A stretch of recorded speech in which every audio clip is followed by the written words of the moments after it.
Cranky's hook swung low over the wood. Thomas watched and waited. With a creak and a crank, and a crank and a creak, Cranky raised the flatbed into the air. Thomas's boiler buzzed. Told you so. You're still Creaky Cranky. And you're still Tiny Thomas. That made Thomas very cross. I will prove Cranky wrong and still have time to deliver the eggs. I'm sure Henry had an even heavier load. I'll go and find Henry. So Thomas steamed stormily away.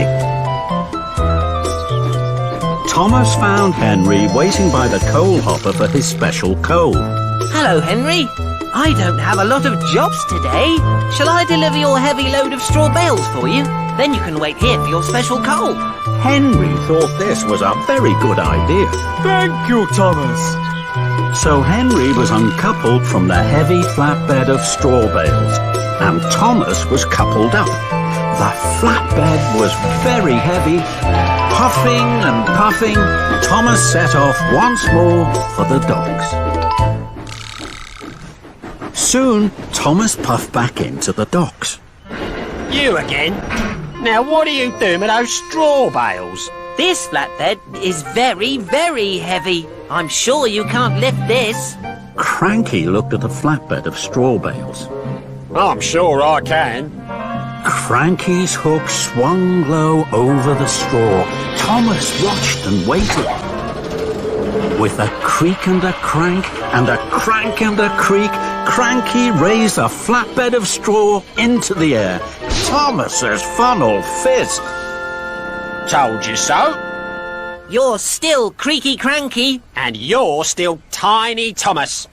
That made Thomas even crosser. More than ever, Thomas wanted to prove Creaky Cranky wrong. He had to find the heaviest thing he could. Then an idea flew into his funnel.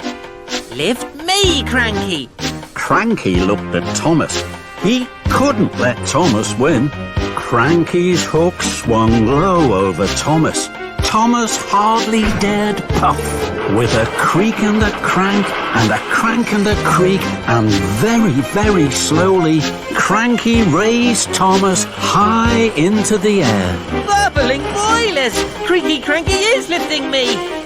Then there was trouble. Cranky creaked louder than ever. His crane arm stuttered and judded. It creaked and it croaked. Then it cracked. Oh no! Cranky's crane